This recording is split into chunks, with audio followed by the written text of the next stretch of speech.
Assalamualaikum warahmatullahi wabarakatuh. Selamat datang kembali di channel saya Arum Andari. Di video kali ini saya akan membahas Q&A seputar SKB CPNS untuk formasi dosen dari beberapa pertanyaan teman-teman yang sudah masuk ke saya melalui kolom komentar, DM Instagram maupun ada beberapa yang japri ke saya melalui WhatsApp. Tapi sebelum itu jangan lupa untuk klik like, subscribe, dan komen supaya teman-teman nggak ketinggalan informasi-informasi penting seputar CPNS selanjutnya. Halo teman-teman, terima kasih sudah menonton video ini. Semoga video ini bermanfaat ya untuk teman-teman.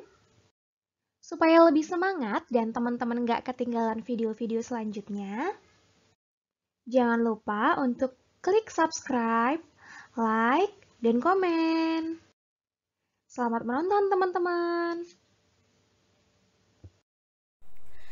Oke, kita langsung aja ke pertanyaan yang pertama. Pertanyaan yang pertama itu dari Kak Redi Harahap. Pertanyaannya, kakak, berarti kakak nggak bikin RPS ya kak? Gini, jadi untuk di micro teaching, selain saya mempersiapkan PowerPoint untuk presentasi, saya juga mempersiapkan RPS-nya untuk berjaga-jaga kalau misalkan penguji itu menanyakan RPS-nya, menanyakan kesesuaian materi yang saya bawakan dengan RPS. Terus kemudian saya juga memasukkan RPS saya ke dalam slide PowerPoint yang saya tampilkan, tapi dalam bentuk yang ringkas aja, dalam bentuk satu slide aja. Kemudian di situ saya tampilkan nomor pertemuan keberapa dan juga materinya. Yang saya tampilkan adalah pertemuan pada saat yang saya bawakan, kemudian pertemuan sebelumnya dan pertemuan sesudahnya. Jadi biar kelihatan kalau misalnya pertemuan yang kita bawakan ini, materi yang kita bawakan ini ada pada posisi pertemuan kesekian dan sebelum sinkron untuk materi yang sebelumnya. Nah, tapi pada saat micro teaching saya, kebetulan untuk penguji saya tidak menanyakan mengenai RPS. Terus kemudian kita ke pertanyaan yang kedua, dari Kak Yulia Audina Sukmawan. MT dan wawancara kemarin itu di BKN atau di mana Kak waktu tahun 2019? Jadi seperti di video yang sudah saya sebutkan di video saya yang sebelumnya yang mengenai SKB CPNS untuk formasi dosen, itu saya menyebutkan bahwa micro teaching dan wawancara dilaksanakan secara online. Jadi untuk dimananya itu terserah kita, mau kita online di rumah atau mau kita online dimanapun itu terserah kita.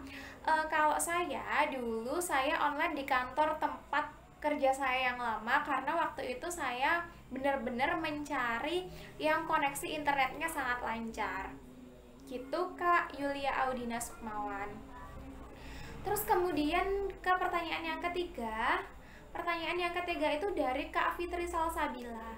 Assalamualaikum Kak. Waalaikumsalam. Kalau boleh tahu waktu ujian nilai MT dan wawancaranya berapa? Tahun lalu soalnya banyak nilai yang jomplang, ranknya jauh antar peserta. Boleh Kak, kalau misalnya mau tahu nilai saya, micro teaching dan wawancaranya nanti akan saya beritahu di detailnya di video selanjutnya aja, supaya lebih bisa saya sampaikan secara lebih detail mengenai penjabaran dari nilai-nilai tersebut.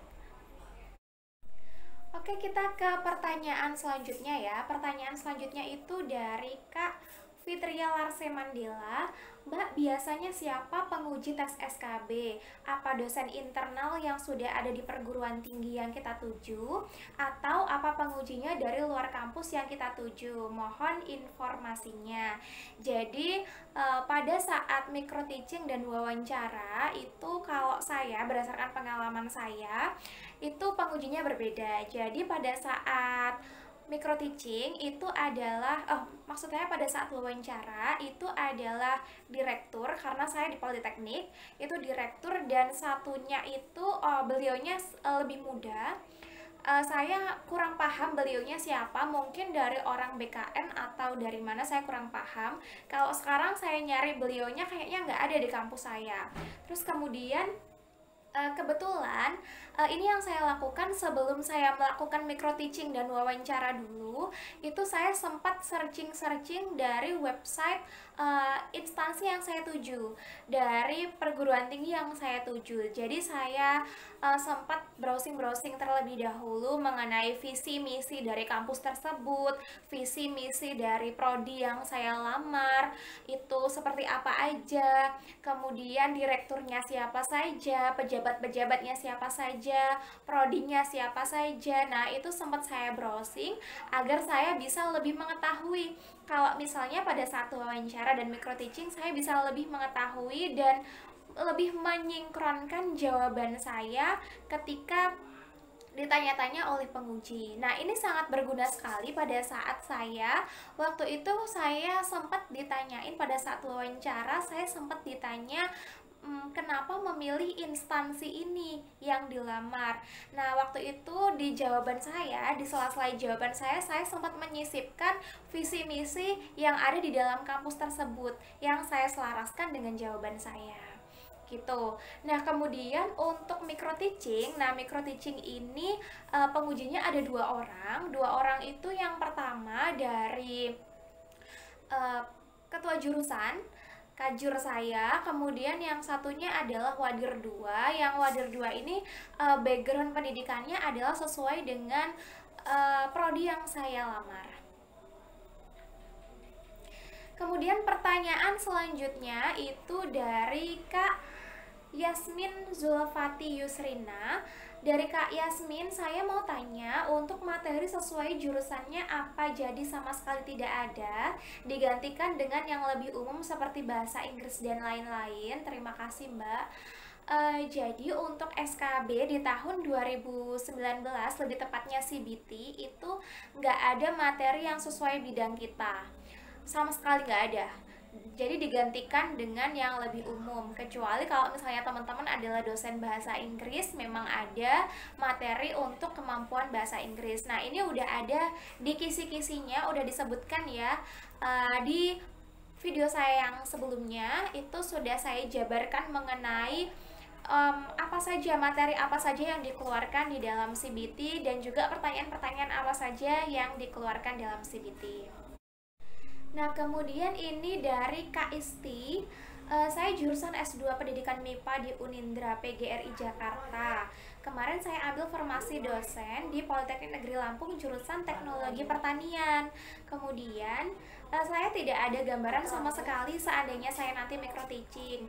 Boleh nggak ya kalau saya mengangkat mata kuliah matematikanya? Mungkin kalau dari pertanyaan Mbak Isti ini, Mbak Isti adalah dari background pendidikannya adalah matematika, namun beliaunya ini melamar di jurusan Teknologi Pertanian. Nah, jawabannya boleh kalau saya, karena saya pun juga demikian. Saya background pendidikan saya adalah matematika, tetapi formasi yang saya lamar itu adalah prodi teknik informatika. Jadi pada saat micro teaching saya nggak membawakan materi teknik informatika, tetapi saya membawakan materi sesuai background pendidikan saya, karena sesuai dengan di video saya sebelumnya, tips dan trik mengenai micro teaching, saya menyebutkan bawakan materi yang benar-benar teman-teman kuasai. Jadi kalau misalnya materi yang teman-teman kuasai, pastilah materi yang sesuai dengan background pendidikan teman-teman kan. Kalau misalnya saya waktu itu membawakan materi teknik informatika, tentu saja saya kurang menguasai karena bukan dari background pendidikan saya. Nah, kebetulan di prodi teknik informatika itu pun ada beberapa mata kuliah yang matematika. Jadi saya mengambil dari salah satu mata kuliah tersebut, kemudian saya cari nih RPS-nya. Saya cari RPS-nya di sana itu ada materi apa aja. Kemudian dari dari materi-materi tersebut saya memilih salah satu materi yang kira-kira paling saya kuasai. Gitu ya Kak Isti. Kemudian dari Kak Putri, saya udah ngerangkum beberapa pertanyaan wawancara SKB dari YouTube. Ada beberapa pertanyaan yang saya bingung jawabnya, seperti tentang pertanyaan publikasi. Apakah pertanyaan itu benar ada, Mbak? Soalnya saya belum punya publikasi di jurnal. Oke, ini tentang publikasi. Kalau berdasarkan pengalaman saya di wawancara maupun di micro teaching, saya nggak dapat pertanyaan tentang publikasi. Kebetulan saya nggak dapat pertanyaan tentang itu. Saya kurang paham kalau teman-teman yang lain seperti apa ya di instansi yang lain. Nah, kebetulan saya nggak dapat pertanyaan tentang itu. Tapi kalau misalnya nanti teman-teman dapat pertanyaan mengenai itu, teman-teman jawab aja dari penelitian-penelitian teman-teman yang sudah teman-teman lakukan. Jadi kalau publikasi itu kan kaitannya dengan penelitian ya. Walaupun teman-teman belum mempunyai publikasi, teman-teman sebutkan aja kondisi teman-teman yang sesungguhnya. Kalau misalnya proceeding ya bilang aja publikasinya melalui proceeding. Kalau misalnya belum punya sama sekali, ya nggak apa-apa, sebutin aja penelitian teman-teman yang sudah teman-teman lakukan. Karena kan memang yang rata-rata yang sudah memiliki publikasi itu rata-rata adalah yang mereka yang sudah menjadi dosen, yang memiliki profesi sebagai dosen. Kalau misalnya kita fresh graduate atau profesi yang sebelumnya kita bukan dosen, memang sangat kecil kemungkinannya kalau kita memiliki publikasi. Lanjut, masih pertanyaan dari Kak Putri. Kalau untuk micro teaching itu harus juga dibuat RPS-nya kah, Mbak? Oh, ini jawabannya sama ya kayak Kak siapa tadi yang atas, Kak Reni Harahap. Jadi untuk RPS-nya kalau menurut saya bikin. Jadi untuk berjaga-jaga kalau misalnya penguji ini bertanya mengenai kesesuaian materi dengan RPS yang ada. Kemudian berjaga-jaga juga kalau misalnya penguji tiba-tiba menanyakan mengenai RPS. Kalau misalnya nanti penguji nggak bertanya, ya udah kita nggak perlu sebutkan. Tetapi saya juga melampirkan di dalam slide presentasi saya ada satu slide yang bercerita mengenai RPS di materi yang saya bawakan ini ada di pertemuan keberapa. Kemudian dari Kak Mirani Oktavia, izin bertanya ya Mbak, untuk subtes penalaran dan pemecahan masalah itu bentuk soalnya pilihan ganda atau IC ya Mbak? Kalau soalnya dalam bentuk IC, gimana cara jawab soalnya? Apakah kita jawab dengan tulis tangan atau diketik di komputer ya? Makasih sebelumnya. Nah, untuk CBT itu semua soalnya dalam bentuk pilihan ganda. Jadi nggak ada soal yang IC, kecuali micro teaching dan wawancara karena kita jawabnya lisan, itu pastinya jawabannya adalah IC. Nah, kemudian untuk di CBT sama seperti CAT semua soalnya adalah pilihan ganda. Oke, saya rasa cukup sekian Q&A kita pada konten kali ini karena beberapa pertanyaan yang lain pertanyaannya hampir-hampir sama. Jadi sudah saya rangkum semuanya di sini. Terima kasih teman-teman sudah menonton video ini. Semoga videonya bermanfaat. Jangan lupa untuk klik like, subscribe, dan komen supaya teman-teman gak ketinggalan informasi-informasi penting seputar CPNS selanjutnya. Wassalamualaikum warahmatullahi wabarakatuh.